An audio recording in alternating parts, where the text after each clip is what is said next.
You're building all of your bookings and all of your revenue through something that you, one, don't have control of, but two, could be taken away instantly. Today, I'm very excited to be here with Katie Wanzer at Wisco Hosts. My husband and I are co-owners in a boutique motel. And I want to understand more about that process of going and buying that motel and converting it into a boutique hotel. What are some of the differences that you found out about when it comes to buying traditional STR property versus buying a motel? The money was in a state of paralysis. I had to get really comfortable with being uncomfortable. How do you detach yourself from the tactical day-to-day stuff and force yourself into thinking strategically? When it comes to thinking strategically, it's working for the business, not in the business. What can you tell us about your mindset when it comes to PR and marketing for boutique hotels? OTAs are great, but you can't build Barbie's dream house on land that Barbie doesn't own. Hello, everyone, and welcome to the Hospitality Edge podcast, where we bring together what we think are two sides of the same coin, real estate and hospitality, and really where we bring together leaders, operators, entrepreneurs, investors in this vacation rental space so they can tell us about their journeys, their stories, the lessons that they have learned along the way, and maybe even some of the mistakes that they have made so we don't have to make those same mistakes ourselves. Today, I'm very excited to be here with Katie Wanzer at Wisco Hosts. Very, very excited to have you on, Katie, and discuss your story and your background. Why don't we start by you telling us where you're based and where you're taking the call from, and a little bit about you and your company? Yeah. So, first of all, thank you so much for having me. This is really exciting. Obviously, I'm Katie. I am based in the great state of Wisconsin. So, the Canadian friend to the north, is, we like to say. So, my husband and I own a co-hosting company as well as a short-term rental ourselves in the market called Door County. So, I always like to say the Wisconsin mitten. Door County is up here. It is surrounded, it's the peninsula surrounded by the beautiful Lake Michigan. My husband and I own a place up there. And then we also manage co-host, I should say, six others. And then we also are co-owners in a boutique motel in the same space. So we are fond friends of the Northwoods of Wisconsin, to say the least. That's exciting. That's exciting. And would you mind walking us back to the early beginnings of you getting into this, real estate hospitality world? How did that come about, and what were you doing back then?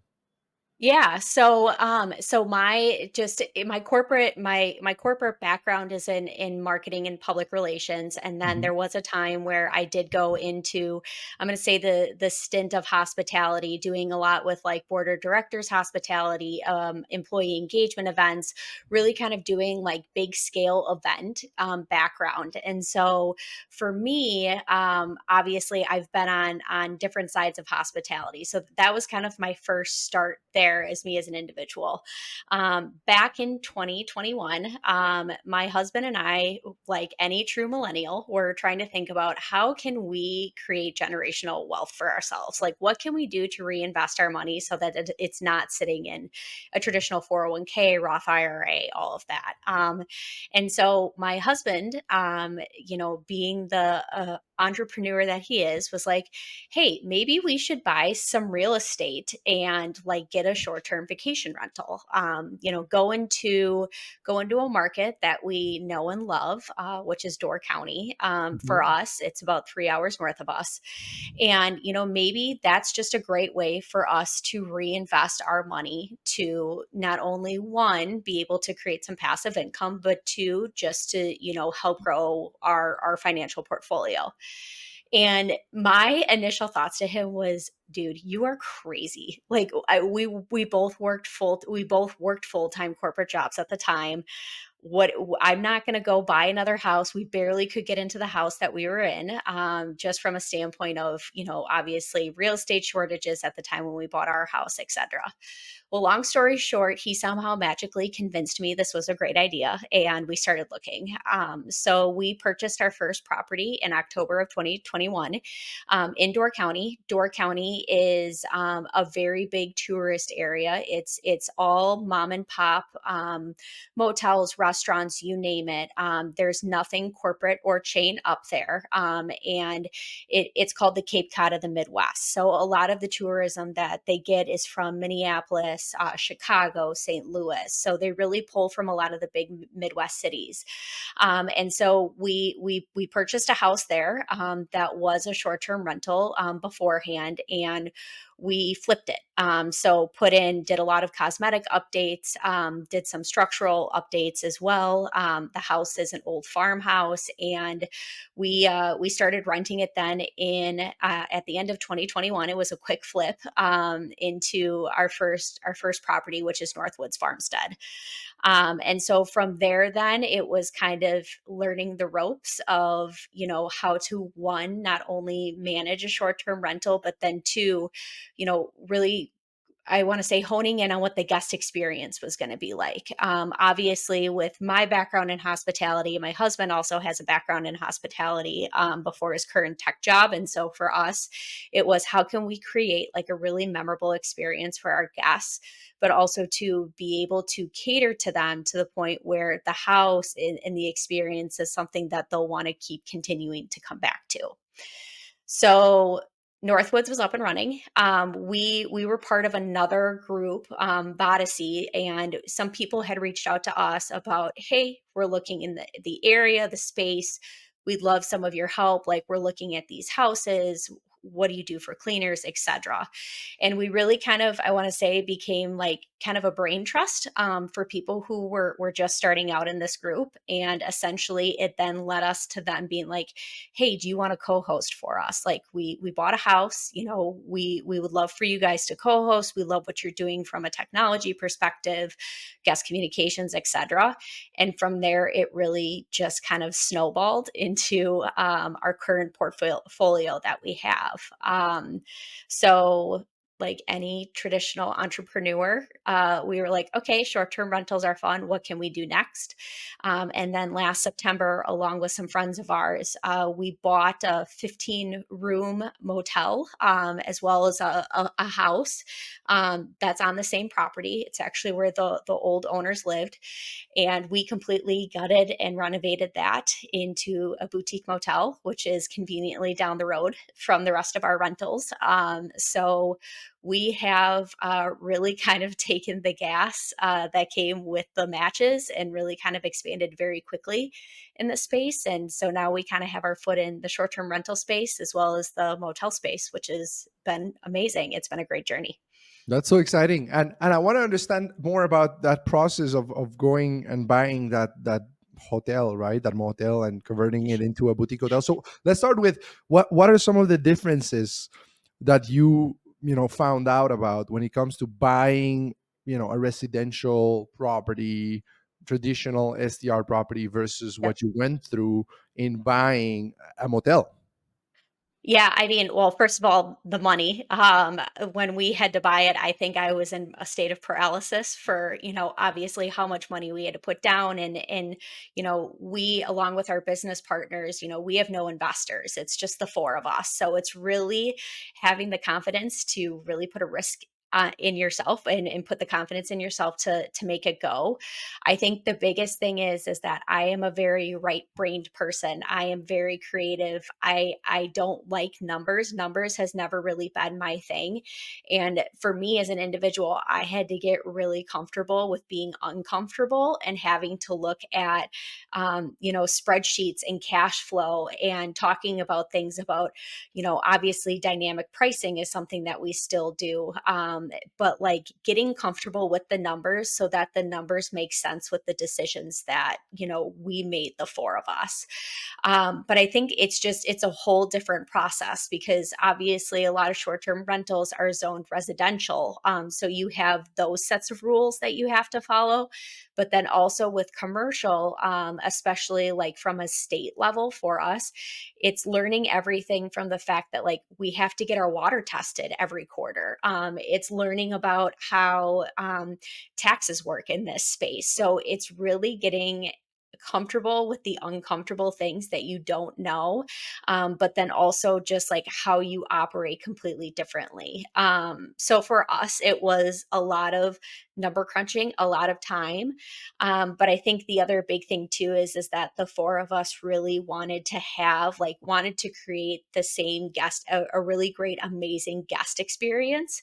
And so when things got hard, at the end of the day, we were all working towards the same thing, which made it just a lot easier when you had to go through those pain points of a commercial property. Yeah, and let's talk a little bit about the numbers. Whatever can be shared or that you consider relevant to be shared, precisely because the financing is so different, right? Like when you're looking at residential versus commercial. So how did you guys approach the financing piece? Did you go at it through sort of traditional, banks and lending institutions, or did you have to get creative? And what kind of loan to values are we talking about? And just, yeah, overall, what was that financing process? Yeah, I mean, financing process. So we went the traditional route. We went with a bank. But the great thing is, and I think about like this just really shows to, I want to say like Midwest traditions and Midwest culture is we got a lot of support from our local bank. So we went to actually a smaller bank that is based in the area. They knew the property, they knew the industry, they knew the trends. And I think being able to have really transparent conversations with the banks, because with the banks knowing your market, knowing the property, and knowing all of the things that really help drive those numbers, was really, at least for us, like a big confidence booster, knowing that somebody was, well, always willing to lend us the money, but two, that they understood that this was, really kind of a gem that was hidden away. So for us, we went through the traditional, banking process, and I think that in any way, shape, or form, especially now later when you talk about things like taxes and whatnot, it is a different, it's a larger scale of what you go through when you finance like a house or a short term rental. But I think, at the end of the day, it's the support that we also get with it from the bank of, having them be able to really back us and support us throughout this whole process. So we went through the traditional route, which was always fun. And I've heard, and again, this might or might not be true, and might be, specific to each scenario and situation and market and whatnot, but that, we're talking like 50%, uh like loan to values, kind of what you have to, so you have to end up giving like 50% down payment, even more in some cases, especially when the institution doesn't understand the industry or recognize the revenue potential behind it. On your end, just for reference, like what kind of down payment as a percentage, of the value were we talking about? And how much consideration, if any, did the bank give to sort of your revenue potentials that you were looking into as well? Yeah, I mean, so I can tell you we definitely did less than 50%. I think I would be 6 feet under if we had to get 50%. But I think that's also like that was the big benefit for us to working with a local bank, was because I think one, they knew what was feasible, but then two, they knew the revenue potential because they knew the market. And so I think for us, being able to having to have a bank that understood where we were coming from and understood what the revenue potential could be, because I think the biggest thing is, like our motel it's on the main drag, in one of the busiest cities in Door County, which is Fish Creek. It sits right across from the public beach. So literally when you stand at the motel, you are looking at a public beach, and then you're looking at a state park behind it. So you are literally looking at like just trees and nature and beautiful things. And the motel was built, the front building was built in the 50s, the back building was built in the 80s. It's got 15 rooms between the two, and then you have the 5 bedroom, 4 bath house on the property. So for us, it was, the motel had not been updated since I mean, since the 60s, to be honest with you. Like, so the front building still had the traditional wallpaper, carpeting, like very outdated, like very nostalgic. And the same thing with the back building. It had the same wallpaper that they put up in 1986, and this was 2023. So you can imagine how old that was. So for us to go in and show them our vision of, creating a boutique experience of completely renovating everything, ripping out carpeting, putting up paint, putting in higher end furnishings, bigger beds, creating a better guest experience, like knowing that that was going to be like the newest thing that had happened in the county in a long time. I think they saw the revenue potential, which made it easier for them hopefully to back us. And I think, we had an amazing first year.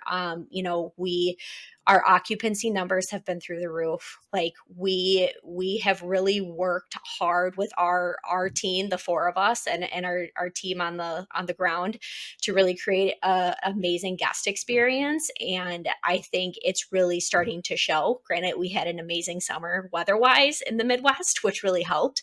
But I think, it really sets the bar from here of like things that we can improve on and things that we can continue to do better. And I know the bank has been, for us at least, they've been incredibly supportive, and happy from what we've heard about what they've seen so far. That's awesome. That's awesome. And tell me more about, because I know you spend a lot of time personally thinking about ways to add different revenue sources, given the creative, mindset of yours and whatnot. So what were some of those opportunities that you identified to generate additional revenue sources? And just overall, from a guest experience perspective, what So have you you put in place that you're proud of? Yeah, well, and I think the biggest thing is just the opportunity. So, going in with a different mindset of, the previous owners of ours had a very successful business. And so, taking what they have built on and building on top of that, I think was our biggest thing, but also too, like our co-owners, our business partners with this, they also own short-term rentals. So it's also taking our knowledge from the short-term rental industry and trying to apply it to, the commercial boutique motel industry.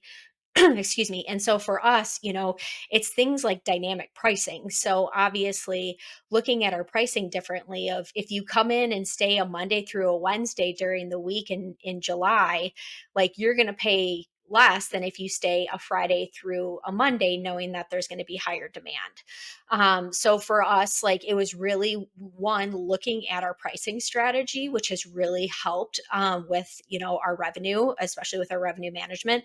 But then also too, it's things like late checkout and early check-in. So because Door County is so isolated, just from the standpoint of there's two highways that go in and out. The closest interstate is like an hour and 15 away, hour and 15 minutes. So which is far. So for us, it's knowing that people are going to travel in. They're probably going to want to check in early, like they're flying into Green Bay. So it's things like, yeah, you can check in, 3 hours early for an extra $50, or you can have a late checkout for an extra 30, or you can extend your stay.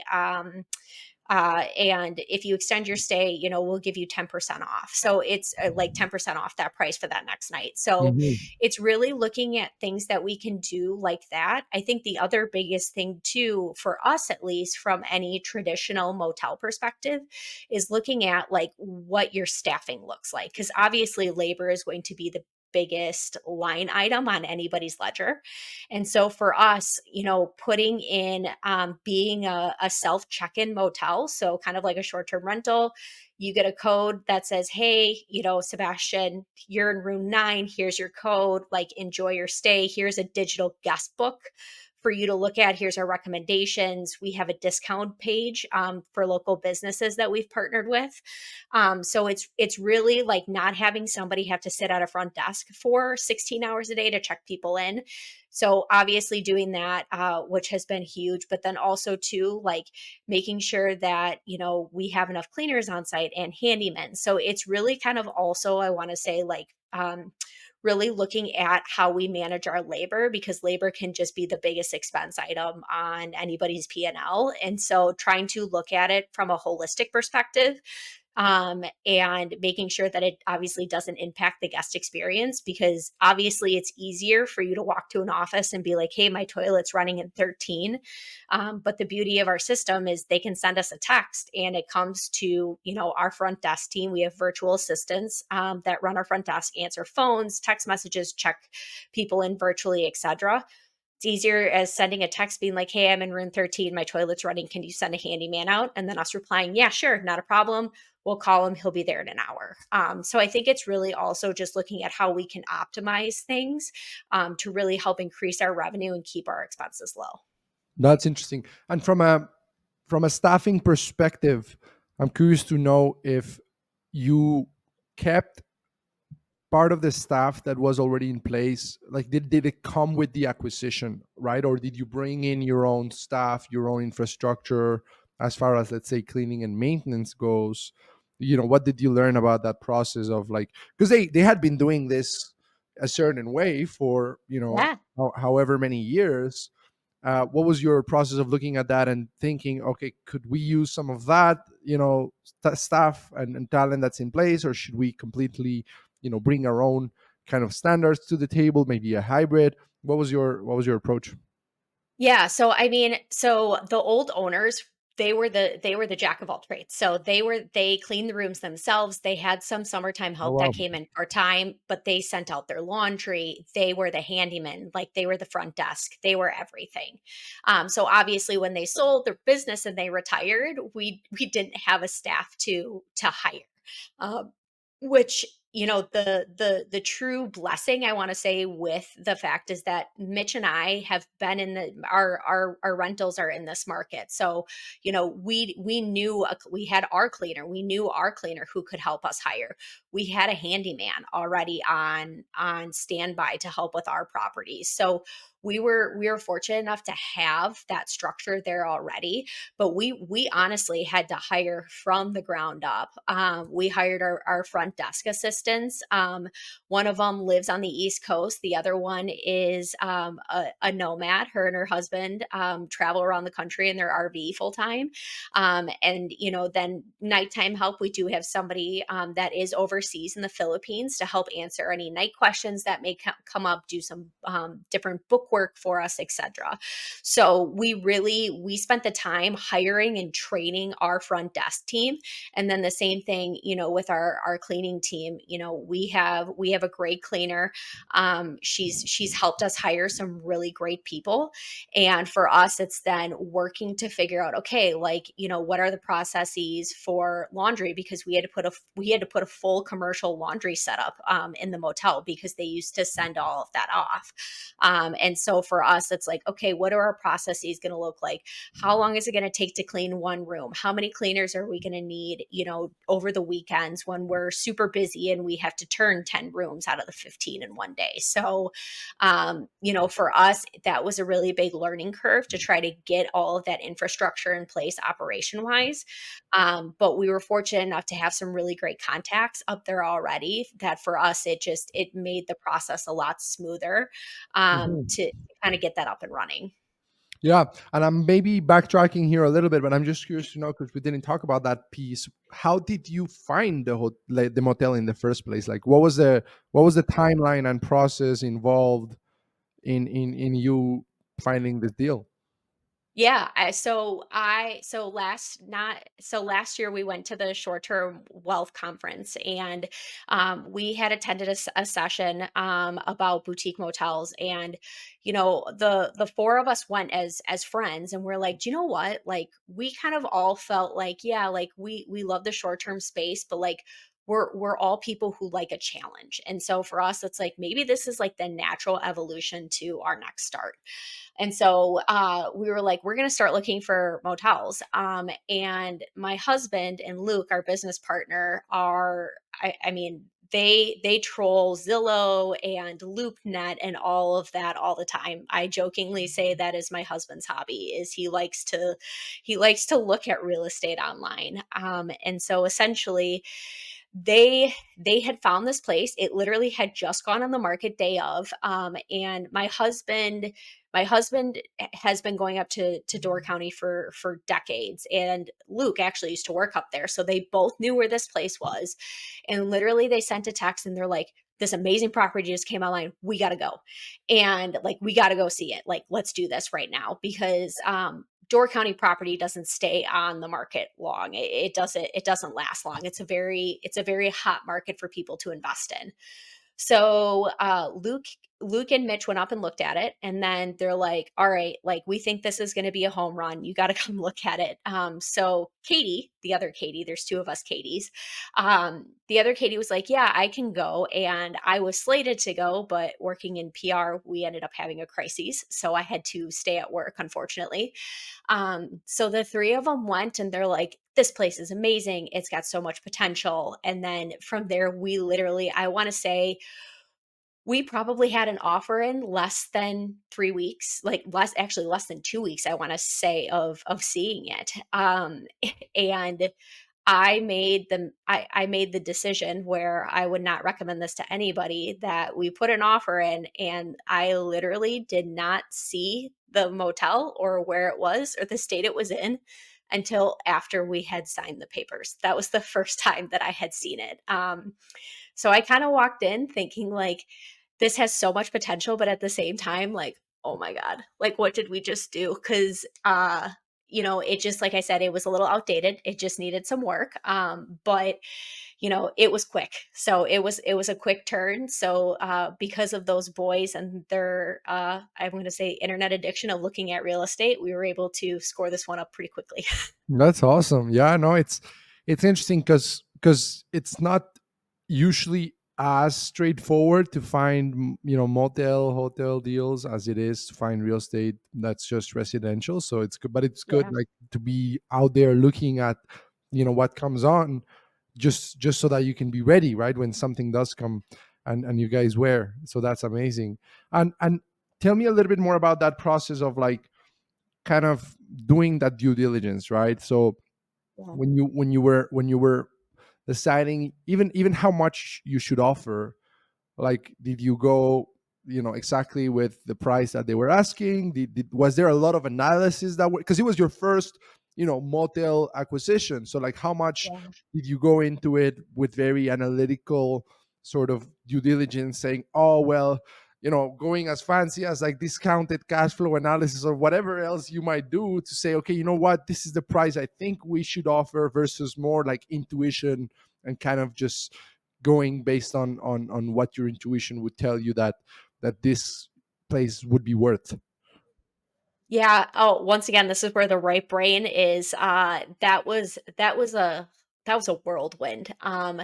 The amount of analysis that I want to say that like Luke and Mitch definitely did. They are our numbers guys. And for them, it was everything from offering at asking price to asking lower to going higher to it just literally every scenario you could ever imagine. But then too, it's also looking at like, okay, like, some banks have their loans set up differently. So for us, like all of the furnishings and stuff like that, like that wasn't covered under our loan. So it was like, okay, how much are we willing to spend on furniture to give the guest experience that we want, but then also too, like not completely break the bank? Do we need to pull an investor? Like, so I think every single angle was, thought of and covered. But there was a lot of spreadsheets. There was a lot of talking about cash flow and depreciation, and knowing that there was some structural things, like we had to redo the foundation on the front building. We closed on a Thursday, and by Monday the foundation was already getting, the building was getting raised up and the foundation was getting ripped out to be replaced. So it was also taking into things like that. We had to replace two of our wells because they were non-conforming. And so it was looking at all the things that could have popped up. And I think, it mentally prepared us for how, I'm going to say, I'm going to say taxing it could be, knowing that things were going to pop up and then making sure you stayed in budget, and you didn't dig yourself into a hole that you couldn't get out of. But the analysis was such a key part, and I'm very thankful that those two are very left brained and analytical people, because at one point I remember coming home from work and Mitch like sat down with me and he's like, "All right, this is what, Luke and I came up with from an analysis perspective." And it was like this graphic of like numbers floating everywhere. And my brain's like, "So just tell me, is this going to work or is it not? Like, can we make this work?" So yeah, just a ton of analysis that went into it. And I think it's because it was our first property. We really wanted to do the due diligence on it, but also too, like, when you go in and you buy something of that with that amount of units, you just want to make sure it works for sure. No, definitely. And I think that just shows that it's super important to have partnerships where you have complementary skill sets. And I'm sure Hmm. that there's many things that you also bring to the table, when it comes to the guest experience, when it comes to the operation, when it comes to the team, when it comes to the design, when it comes to all of these different things as well.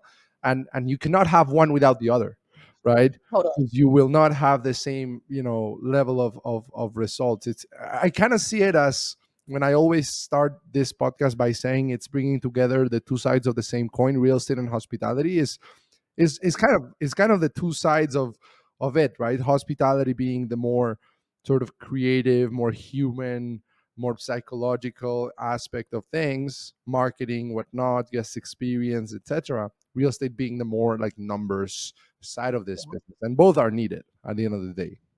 Well, and I think like that's the great thing about the four of us is like we've now gotten to the point where we each have like our own niches. We know our strengths. We know where, it's not might be a weakness, but it might not be something that we desire to do ourselves. So and it might be a passion for others. And so I think like that is the power of the four of us, is that, we each bring something different to the table. We're each passionate about other things. And I think, when especially when it comes to hospitality and the details, like, for me, if I walk into a room and it's clean and the beds are comfy and there's a coffee bar for me and like a note saying thank you for staying here, and like it's an overall experience, like for me, that is something I want people to take home with them, of like, I stayed in a motel where I literally had the comfiest pillow in the entire universe. So for me, like, it was those little details. Katie on our team is amazing with guest communications. Like, she is somebody who, she can talk to anybody. Like, she's great in situations where maybe a guest isn't happy, and so like she's really got like, that corner. Mitch and Luke are really analytical. Luke's really good at project management. Mitch is a tech guy by trade, so he does all of our technology. So I think, the four of us together, when we really put our brains together, we really do create this great ecosphere of, the hospitality and the real estate portion of it. And it took us, I want to say it took us the season, our first season, to figure all of that out. But now that we're heading into winter and getting ready for the big year that we're going to have next year, because the NFL draft is only an hour and 10 minutes away. So come April, we know that there's going to be, 750,000 people ascending on Wisconsin for it. We're ready for it, but we're also starting to plan. So, we've taken with what we've learned and we're running with it. So Yeah, and talking about lessons, when you look back at this process, let's say you were to buy your next motel tomorrow, right, or in the next month or whatever. Like, what are yeah. some things you might do differently, or you might approach differently, or maybe you would spend more time on or less time on, just like overall, right? What do you think you have learned from this experience that you would apply in your next motel acquisition? Yeah, I think I mean, there's a few for me. I would say, the biggest thing is like budget. So, we did everything tooth and nail, to stay within great means of our budget. I think that always make your surprise. budget a little bit bigger than what you anticipated. We ran into a lot of surprises. Example being, we had to drill 2 new wells, and then we are literally 100, and we're 100 yards from one of the biggest freshwater lakes in the world. I think Lake Michigan is the biggest, and we had no water. We were only getting a gallon a minute. And so for us, it was like, okay, we ended up having to do some extra steps to open up the well veins. I mean, so I would say make your emergency budget bigger than what you anticipated. I think the other big thing too is that, when you're in it and you're doing a full scale renovation, I think it's also just smart for you to actually think about like what is feasible and like where it's best use of spending your time, and who you can either hire or project manage, or I want to say help delegate tasks to. I think the biggest thing is, we were like, there's 4 of us, there's friends and family, like we can do everything. We can hang mirrors, we can, you know, we can hang mirrors and put beds together and furniture, and we can do all of that. And I just want to give a shout out to our family and friends who spent a lot of their spare time coming up there and helping us get through that. But I think it's also too, when you're trying to build a business and kick off a business, like especially as owners, like there are things that we did not have a lot of time to strategically think about because we were so steeped in the tactics. So I think it's also just really kind of looking at where you, as owners and operators, where is your time spent better and more strategically versus tactically when you get this when you're getting ready to launch a motel or a short-term rental for that fact. I would also say like the biggest thing is too is don't be so hard on yourself. I can tell you from personal experience that I was like, I should know how to do this. Like, I should know that I needed to order more linens, or I should have known that we were going to go through soap way faster than what we did. And so I think sometimes giving yourself some grace with it is a great start, because you go in assuming that you will conquer this and that you know everything, and then you get upset with yourself when you can't figure it out. But you also won't know until you do it. So I think like that's the biggest thing too is like give yourself some grace, go easy on yourself. My caffeine addiction was very much fueled during those times, I would say. But yeah, I would say just be kind. Like you'll figure it out as you go. You don't have to have all the answers right away. So Yeah, no, that's encouraging. That's encouraging because yeah, no, it can sound overwhelming, and it can become overwhelming very, very fast when you have so many moving pieces. I think, starting by having a good team in place is crucial. But everything you said as well in terms of like, don't beat yourself up for not knowing. It's the first time. It's normal that you don't know, and just what you said about thinking strategically and not getting lost in tactics. I find that mhm. super interesting. Like what about that mindset have you been able to now put in place now that things are running, when it comes to the operations? Like how do you detach yourself from the tactical day-to-day stuff and force yourself into thinking strategically? Yeah, and yeah, I think that's something that every owner is just going to struggle with, because it's your bread and butter, it's your baby. Like, there can be that mindset sometimes of like nobody else can do it like as good as I can. And I think the biggest thing is that when it comes to thinking strategically, it's working for the business, not in the business. So it's like if you're going to look at what next season looks like or 3 seasons from now, like what are things that are currently on my plate that I can give to members of my team. So now that, we have spent a lot of time training our team, like, and we have everybody knows their roles, their responsibilities, like what else can I do to free up my time to think at the 30,000-foot level versus being in the 3,000-foot level? And I think one is look at where you spend your time. So like this summer for me personally, it was where am I spending majority of my time? Am I spending it like answering guest communications? Is it spent figuring out how long on average it takes us to go through a box of soap, or operating things like that? And then it's like, is this adding value to the business for us to keep moving it forward, like as in getting more opportunities from a standpoint of generating more business, looking at different properties, like streamlining things, like adding value added and revenue added versus in the tactics of day to day. So I always encourage people to look at how you spend your day.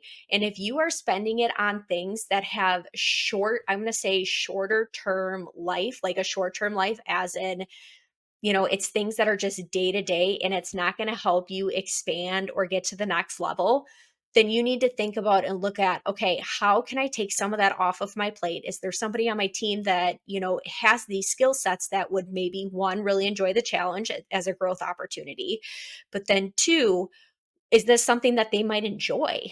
We have somebody on our team who loves ordering things. So I'm like, great, you can order the shampoos and conditioners because, like, for me, like long term, yes, it's a nice brain break, but it's not being value added where I could spend my time figuring out, like, okay, how can I keep getting, influencers or content creators or magazines to come stay at the motel from a public relations perspective? Like, where is the value going to be in our marketing? Should we be doing more print? Should we be doing more online? So it's kind of looking at how you spend your time, figuring out who you can utilize on your team to take that off your plate, but then also to like where you want to see the business and really kind of making sure you're spending your time doing the activities that can help it get there.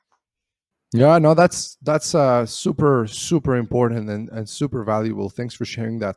Yeah. I wanna end with, because of your background in PR and marketing, and that being things you also enjoy quite a bit. Um, what have you guys done from that perspective that has worked, and what's been your mindset around that? Is it just trying to drive more direct bookings, more just overall kind of brand recognition? Because I feel like there's kind of two schools of thought out there when it comes to this. There's people that Mhm. say just trust the OTAs. The OTAs are gonna fill you up, and that's it. That's all. And then there's people that are like, no, you have to build your brand, and that's when you're actually gonna have a business. But then it's super challenging to go and try to actually compete with those OTAs for that guest Yeah. traffic, right? So how have you approached that? What have you sort of learned in doing that? And yeah, what could you tell us about your mindset when it comes to PR and marketing for, let's say, a boutique hotel, right? Yeah, and I think it's boutique hotel, motel, short-term rental. I am a big fan of building your brand. So when you go and you look at buying a jacket, okay, you go to North Face, you go to Patagonia, you go to brands because you, one, have had a brand experience, meaning you've bought a piece of clothing, an article, you've had something that like you've enjoyed and you've used. So one, that's making you look at it. But then two, people don't buy products, they buy brands because of what that brand represents. So when you go and you stay at a Hilton, you stay at a Marriott, you know the experience you're going to have because you know what that brand stands for. It's the same thing with your short term rental, it's the same thing with your motel. We are very much focused on building a brand so that when we do go get another one, or we do continue to make these changes, the brand is something that resonates with the market. People know what the Fresh Coast Motel is. They know what it stands for. They know what their guest experience is like, or they've heard from their guest experience about how it is. So for us, it's very much about starting to get the building blocks in place to one, not only be able to expand and continue to build that brand, but then two, have the brand recognition within the community of the experience that you are creating as an owner. So that's one thing. Building that is only going to help you moving forward when it comes to your bookings. OTAs are great. They have a place, in the whole ecosphere of hospitality and short-term rentals. I think the biggest thing though too is like my philosophy is that OTAs are great, but you can't build your dream house. You can't build Barbie's dream house on land that Barbie doesn't own. So essentially, you're building your brand, you're building all of your bookings and all of your revenue through something that you one don't have control of, but two could be taken away instantly. So it's like if at some point, if Airbnb is like, do you know what? We think you violated something, you're gone, all of your revenue is gone. So you're only relying on somebody else to create and generate that revenue for you. So with that brand recognition that we build, that brand recognition then helps to drive the traffic to direct bookings. So that means putting more, I want to say, time, effort, consideration into building a website, building a social media following, building a marketing campaign that helps build up that brand. So that when people see the name, when people recognize the logo, they're like, oh, yeah, that's the place in Door County. Or like, oh, that's the boutique motel that sits like right across from the public beach. So it's all about helping drive that brand recognition is helping drive other factors. I would say the biggest thing that we have done this year that we had never done, just either for our short-term rentals, and it was something new for the hotel, was content creators. So we spent a lot of time looking at like, okay, our social media following was growing. Everybody loves a good home renovation, to say the least. But what else can we do to be able to maybe capture some people who know about the Midwest, know about Door County, but don't know about us.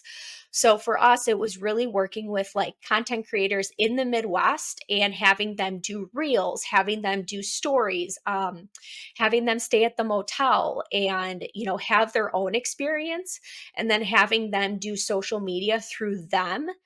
Through their channels to be able to help boost our brand. And that has been really beneficial for us from a marketing perspective because not only one, have we had a lot of people that book with us directly that are like, oh my God, we saw the reel from like that Wisconsin couple. Like, we can't wait to stay there, to doing things like we did a 2-day giveaway with a content creator. So she stayed there, talked about the hotel, like did a reel, like our Instagram, tag two people and follow us and be entered to win. So then we gave away a 2-night stay for that. So I think it's just really kind of being open to possibilities that you would one maybe not consider, but then two looking at who is your avatar? Who are you trying to reach? And then what are the things that you can do to help get your brand in front of your target audience? So be creative, keep an open mind, but build your brand. Brands are what's going to get you to that next level, but help you evolve as you keep adding on. I love it. I'm glad you went practical as well in terms of things that people can do and that indeed are not things people would necessarily think about.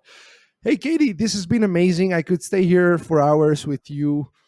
Thank you so much for your time. Thank you for Yeah, I having look me. forward to seeing more about your process and maybe having a second edition of this podcast a few months or years down the line to see how many more motels you have bought at that point. But yeah, thank you so much for your generosity, and it was great to have you on. Thank you for having me. This was fun.